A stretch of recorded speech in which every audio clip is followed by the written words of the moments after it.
Video of learn with Bhavna. As you know हम chapter 2 start हमने कर दिया था कल्चरल चेंज का, आपकी सेकंड बुक का social change and development in India. इसके मैंने ऑलरेडी हाफ चैप्टर कंप्लीट कर दिया था and this is our part 2 of your chapter 2।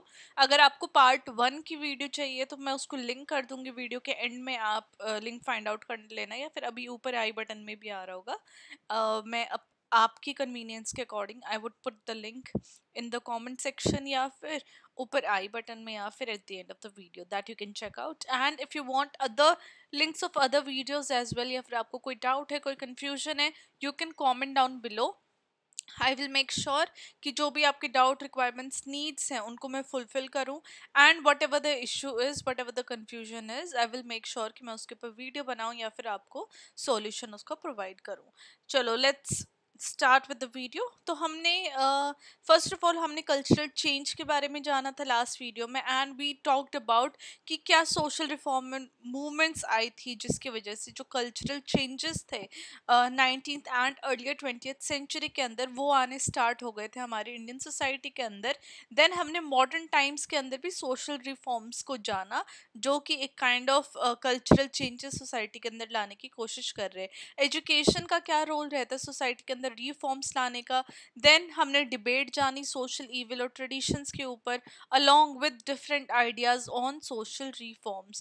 Now काफ़ी डिफरेंट तरीके के सोशल चेंज आते हैं सोसाइटी के अंदर जो कि हमने इनको शॉर्ट शॉर्ट में जाना था। एक मैंने आपको थोड़ी सी एक बेसिक अंडरस्टैंडिंग दे दी थी different kind of social changes की, जिसको आज हम डिटेल में जानेंगे। अलोंग विद हमने ट्रेडिशन एंड मॉडर्निटी की जो को एग्जिस्टेंस है उसको देखा और क्या चेंजेस आए हैं within the modern, with coming of modernization in Indian society, हमने उसके बारे में भी बात की।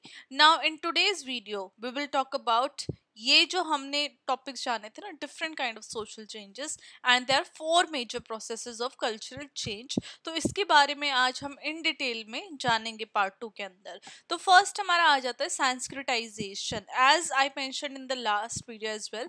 तो एक कॉन्सेप्ट दिया था एम एन श्रीनिवास ने, वो जो कि एक विलेज में गए थे अपनी स्टडी करने, where he looked into caste system, right. Caste system कैसे वर्क करती है, कास्ट सिस्टम कैसे इन्फ्लुएंस करती है। तो वहाँ पे उन्होंने एक संस्कृताइजेशन, एक कॉन्सेप्ट को या फिर एक तरीके को जो वहाँ पे प्रैक्टिस हो रही थी उसको उन्होंने टर्म दे दी थी।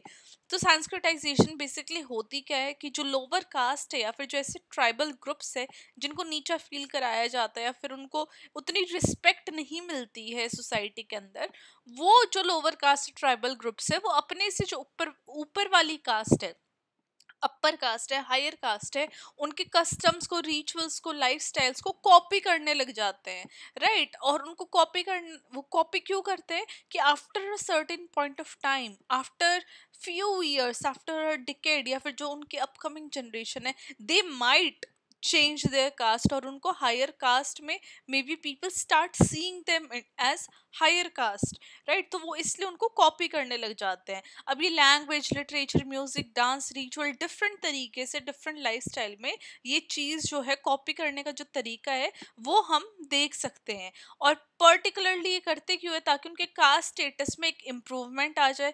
लेकिन जो स्ट्रक्चरल चेंज है एज सच वो इसकी वजह से नहीं आता है, वो संस्कृताइजेशन की वजह से नहीं आता है। लेकिन ऑब्स्टेकल्स भी बहुत सारे देखने को मिलते हैं, ऐसे नहीं है कि कॉपी क्या और हो ही गया, राइट। जो लोअर कास्ट है वो कॉपी करते हैं वो डोमिनेंट कास्ट में हो ही जाएंगे कन्वर्ट। तो ऐसे तो होने लगा तो सभी डोमिनेंट कास्ट में ही अपने आप को कंसिडर करने लग जाएंगे, there would nobody left in the lower caste. तो ऑब्स्टेकल भी काफ़ी सारे आए। जो ट्रेडिशनल कास्ट सिस्टम था उसने बहुत सारे इन सब चेंजेस को रोकने की कोशिश की, जहाँ पे जो डोमिनेंट कास्ट थी वो उन लोगों को पनिश करते थे जो इस तरीके की उनको कॉपी करते थे या फिर वो मूव अप करने की कोशिश करते थे। अब ये जो क्रिटिसिज्म है इस प्रोसेस के ड्यूरिंग, उस प्रोसेस को भी काफ़ी ज़्यादा लोगों ने क्रिटिक किया। बिकॉज जब हम बात कर रहे हैं अपवर्ड मोबिलिटी की, राइट, हायर कास्ट के अंदर इन्वॉल्व होने की, तो जो पॉसिबिलिटी है वो बहुत कम है। जो कास्ट बेस्ड हायरार्कीज हैं उनको बार बार थोपा जाता है लोअर कास्ट के ऊपर, और अपर कास्ट अपने आप को सुपीरियर शो करने की कोशिश करती है। अब यहाँ पे हमें dowry, seclusion of women, caste based discrimination, बहुत सारी चीजें देखने को मिलती है, जिसकी वजह से वो जो कॉपी है और वो जो अपवर्ड मूव करना है वो नेक्स्ट टू इम्पॉसिबल हो जाता है। दलित आइडेंटिटी और ऑक्यूपेशनल कल्चर भी बहुत ज़्यादा इसकी वजह से खराब हो रहा था, बिकॉज दलित अपने आप को एज दलित कंसिडर नहीं करना चाहते थे, एंड अगर उनको अपवर्ड मोबिलिटी करनी है, उनको अपर कास्ट में अपने आप को इन्वॉल्व करना है, राइट, तो वो अपने ऑक्यूपेशन को छोड़ रहे थे। अभी जो बैकवर्ड क्लास मूवमेंट थे और दलित मूवमेंट थी, उन्होंने संस्कृताइजेशन को चैलेंज किया, और उन्होंने जो अपनी रीजनल और कास्ट आइडेंटिटीज हैं उनको चेंज करने से मना कर दिया। They were proud of being into a Dalit या फिर बैकवर्ड क्लासेस, राइट। तो ये काफी सारे चैलेंजेस और क्रिटिक्स भी हमें देखने को मिले थे ना। सेकंड कॉन्सेप्ट आ जाता है वेस्टर्नाइजेशन। अगेन जो एम एन श्रीनिवास थे उन्होंने इसको डिफाइन किया था कि जो इंडियन सोसाइटी के अंदर चेंजेस आए हैं ब्रिटिश रूल के टाइम पे, तो वो सब वेस्टर्नाइजेशन के अंदर उन्होंने कंसिडर किए थे। अब डिफरेंट टाइप ऑफ वेस्टर्नाइजेशन देखा गया है। फर्स्ट आ जाता है एलीट वेस्टर्नाइजेशन, जहाँ पे जो कुछ सेक्शन है इंडियन इंटेलेक्चुअल के, उन्होंने वेस्टर्न थॉट को और वेस्टर्न तरीके के लाइफस्टाइल को अडॉप्ट कर लिया था। उस तरीके से वो अपना जो दिनचर्या है वो निभाते थे, एंड उसी उन्हीं के तरीके से वो सोचते थे। और वहीं पे अगर हम जनरल वेस्टर्नाइजेशन की बात करें, तो टेक्नोलॉजी के अंदर education, dressing sense, food habits, home का जो इंटीरियर है, होम बनाने का जो तरीका है, इधर भी वेस्टर्नाइजेशन हमें देखने को मिलता है। अब वेस्टर्नाइजेशन का मतलब ये नहीं है कि मॉडर्न वैल्यूज को लेके आना डेमोक्रेसी और इक्वालिटी का, लेकिन इसका it is much more than democracy and equality, या फिर उससे कम भी हो सकता है वो, राइट। अब इम्पैक्ट भी काफी देखने को मिला इंडियन सोसाइटी के ऊपर, जहाँ पे जो फर्स्ट इम्पैक्ट आ गया था आर्ट एंड लिटरेचर के अंदर। जो रवि वर्मा थे उन्होंने इंडियन और वेस्टर्न आर्टिस्टिक स्टाइल्स को ब्लेंड कर दिया with the impact of westernization thought, या with the impact of westernization art and literature. वहीं पे इंडियन इंटेलेक्चुअल की जो डिबेट थी, कॉलोनियल एंड काउंटर इन्फ्लुएंस ने भी काफी ज्यादा इंडियन कल्चर को इन्फ्लुएंस किया। Then westernization lower caste and tribes के बारे में अगर हम बात करें, तो जो एलीट कास्ट थी जैसे थियास केरला के अंदर, उन्होंने वेस्टर्न कल्चर को अडॉप्ट कर लिया, जहाँ पे उन्होंने कास्ट हायरार्की को चैलेंज किया। वहीं पे Nagas and north east tribes ने इंग्लिश को एजुकेशन को एक तरीका समझा कि वो अपवर्ड मोबाइल हो सकेंगे, जो ट्राइब्स के बेसिस के ऊपर जिनकी जितनी भी उनसे डिस्क्रिमिनेशन हो रही थी उनके साथ, उनसे उनको छुटकारा मिल सकता है with the help of English language. Now seventh आ जाएगा हमारा मॉडर्नाइजेशन एंड सेकुलराइजेशन। तो मॉडर्नाइजेशन जैसे आपको पता है कि टेक्नोलॉजी, इंस्टीट्यूशन, आइडियोलॉजिकल प्रोसेस, ये हम वेस्ट की तरह कॉपी करने लग जाते हैं, तो वो मॉडर्नाइजेशन में कंसिडर होता है। अब की फीचर्स क्या है मॉडर्नाइजेशन के? इंडिविजुअल की जो चॉइस है वो ट्रेडिशन से बड़ी हो जाती है, जहाँ पे वो वर्क, मैरिज, आइडेंटिटी अपने हिसाब से प्रेफर करना स्टार्ट कर देता है। साइंटिफिक और रैशनल आउटलुक हमें देखने को मिलता है, जो कि फेथ बेस्ड बिलीफ, जो मतलब कि रिलीजन के बेसिस के ऊपर जो चीजें हो रही थी, अब वो सब हटा के लोग साइंटिफिकली और रैशनली देखने लग जाते हैं। सोशल मोबिलिटी मेरिट के ऊपर हो जाती है, ना कि बर्थ के ऊपर मॉडर्नाइजेशन के अंदर, राइट। जो इंसान मूव कर पा रहा है, जो आगे लाइफ में बढ़ पा रहा है, वो सिर्फ उसकी मेरिट के ऊपर है, उसने क्या पढ़ा है, कितनी एजुकेशन उसने गेन की है, ना कि वो हायर कास्ट में है तो वो ज्यादा सोशली मोबाइल है, वो ज्यादा अपवर्ड है, राइट। ये सारी चीजें मॉडर्नाइजेशन के अंदर हमें एक जो चेंज है, डिफरेंस है, वो देखने को मिलता है। वहीं पे अगर हम सेकुलराइजेशन की बात करें, तो अगर हम ट्रेडिशनली देखते हैं सेकुलराइजेशन की, तो हम देखते हैं कि जो रिलीजियस इन्फ्लुएंस है वो कहीं ना कहीं कम हो रही है। लेकिन अगर आप इंडिया में सेकुलराइजेशन की बात कर रहे हो, तो हम कहते हैं ना इंडिया इज सेकुलर नेशन।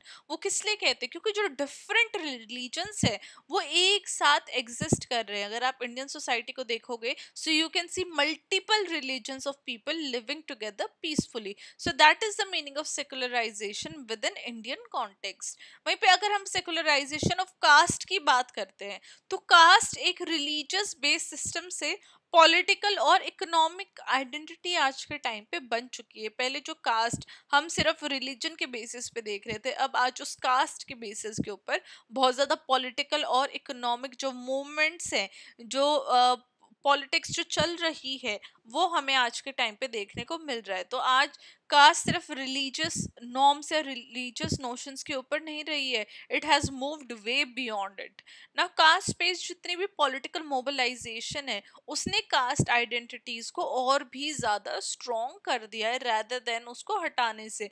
पहले वाले जितने भी पॉलिटिशियंस थे, दे वर टॉकिंग अबाउट कि we should remove caste from our society, but आज के टाइम पे आप देखोगे पॉलिटिशियन को वोट ही कास्ट के बेसिस के ऊपर मिल रही है, कास्ट बेस्ड पॉलिटिक्स के ऊपर। तो आज जो बाउंड्रीज है कास्ट की, वो और भी ज्यादा स्ट्रॉन्ग हो गई है, rather देन रिमूविंग या फिर rather than going away from Indian society. अब लास्ट में हमारी कंक्लूजन है, तो मैंने एक कंक्लूजन यहाँ पे प्रोवाइड कर दिया आपको, so that you get a gist of the whole chapter what we talked about. Now यहाँ पे मैंने कंक्लूजन में मेंशन किया कि जो कॉलोनियल रूल था, उसकी वजह से हमारे स्ट्रक्चरल एंड कल्चरल चेंजेस आए हैं इंडिया के अंदर। हमने फर्स्ट चैप्टर में स्ट्रक्चरल चेंजेस पढ़ लिए थे, इस चैप्टर में हमने कल्चरल चेंजेस जाने, एंड दोनों ही कॉलोनियलिज्म की वजह से आए हैं within the Indian society. 19th century के अंदर सोशल रिफॉर्म मूवमेंट्स काफी ज्यादा स्टार्ट हुई थी, जिन्होंने सती, कास्ट डिस्क्रिमिनेशन और जेंडर इनइक्वालिटी जैसे जो ये डिस्क्रिमिनेशन वाली प्रथाएं थी या फिर जो सोशल इवल्स थे, उनको हटाने की कोशिश की थी। एजुकेशन और कम्युनिकेशन नेटवर्क बहुत ज्यादा इंपॉर्टेंट रोल प्ले करते हैं रिफॉर्मिस्ट आइडियाज लाने में, उनको स्प्रेड करने में। वहीं पे जितने रिफॉर्मर्स हैं, वो mix of western liberal ideas को यूज करते हैं, और ट्रेडिशनल जो हमारे आर्ग्यूमेंट्स है, उनको वो सोशल रिफॉर्म या सोशल चेंज लाने की कोशिश भी की जाती है ना। Sanskritization, modernization, westernization and secularization ने इंडियन सोसाइटी को डिफरेंट तरीके से शेप कर दिया है, that we talked about just now in this video. And tradition and modernity coexist कर रहे हैं इंडिया में एक साथ, जिसकी वजह से हमें एक इंडिया का जो है हाइब्रिड कल्चरल पैटर्न देखने को मिल रहा है। So this was it chapter 2, जहाँ पे हमने कल्चरल चेंज के बारे में जाना। हमने देखा कि कैसे कॉलोनियलिज्म ने डिफरेंट चेंजेस वो लेके आए, कल्चरल चेंजेस, डिफरेंट मूवमेंट्स के बारे में हमने जाना है, and how those movements changed India या फिर Indian society in a better manner. And we talked about 4 different pillars, जहाँ पे हमने secularisation, westernisation, modernisation and Sanskritisation के बारे में बात की। सो ये हमारा चैप्टर 2 था। इसके इंपॉर्टेंट नोट्स से कल्चरल चेंज के। इसके बाद जो आपकी नेक्स्ट वीडियो आएगी, वो आएगी एनसीईआरटी के आपके क्वेश्चन आंसर्स की, जो आपके चैप्टर 2 के हैं बुक के पीछे। आई गेस 3 क्वेश्चन है, very simple, very basic. I will try to provide the video as soon as possible. Till then, keep on studying hard, and all the very best for your boards. अगर आपको समझ में आ रहा है कोई भी concept, chapter आपको understanding develop हो रही है, तो प्लीज चैनल को सब्सक्राइब कीजिए, वीडियो को लाइक कीजिए, and I will see you very very soon with question and answers of chapter 3. Till then, keep on studying, and all the really best.